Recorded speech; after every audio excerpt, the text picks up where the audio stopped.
for raising debt. Its debt is ballooning to 15.1 billion for the half year to end June, and of that 11.4 billion rand is housed on its South African balance sheet. Its Times Square development in Gauteng is partly to blame, but the final price of the new casino and hotel complex set at 4.2 billion rand. Asset sales are also said to be on the cards. CEO Anthony Leeming says while Sun International is still highly cash generative and not overgeared, he says there's a lot of uncertainty around the political and economic landscape in South Africa. Sun International posted a 19% rise in revenue to 7.56 billion rand, due entirely to the inclusion of Sun Dreams, its Latin American operation. Without this, revenue generated by its local businesses fell 1.9% and adjusted headline earnings slid 29%.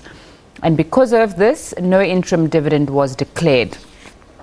Staying with hotel news, tourism to Cape Town is growing, and the City Bowl is now home to a brand new 700 million rand new hotel development. The investment by the Tsogo Sun group within the heart of the city is a response to a growth trend in the mid-market hotel sector in South Africa. It's the city with the full package: beach, culture, food and drink, Table Mountain, even the new Zeitz Museum of Contemporary African Art. On the list of the top 10 things visitors must do in South Africa, 7 are in Cape Town. A safari is the only thing missing, and even that is just within a drive of 1 or 2 hours. It's also a globally competitive business and leisure destination. More than 500,000 visitors arrived in the city by air last year. That's an 8% year-on-year increase. Of these visitors, 84,500 were international visitors. And Cape Town's high-end luxury hotels are part of the city's attraction. One of them, the Pepper Club Hotel and Spa, located within the heart of cosmopolitan Cape Town. Mostly we have foreign guests, I would say 60-40 in terms of ratio. Mainly lately now we've seen an increase of guests that comes from the Netherlands, surprisingly. It's in the London, from France, Chinese. And really what brings them here, it's just basically most of them it's really the word of mouth from the service that we provide from our guests. High up on the 14th floor of the luxurious Pepper Club is its stylish penthouse apartment, which overlooks Cape Point.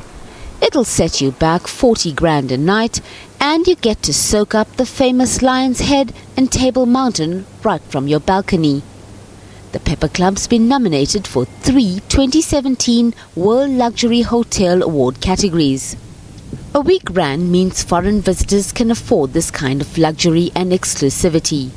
While Cape Town has benefited from the weakening rand by becoming an attractive destination for foreign visitors, it's also become first choice for South African holidaymakers who no longer afford overseas holidays.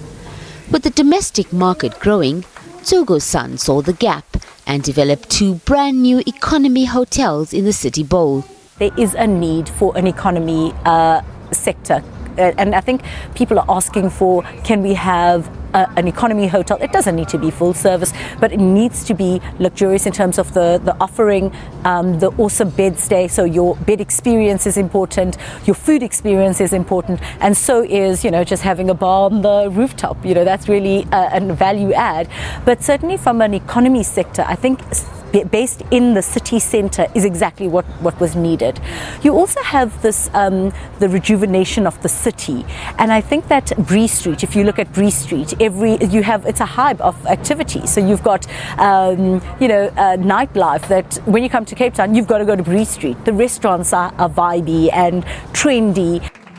Naidu says tourism in Cape Town is seasonal. You have international tourists that come through from, say, October, November, December, Jan, Feb, and then the rest of the time it is domestic tourism.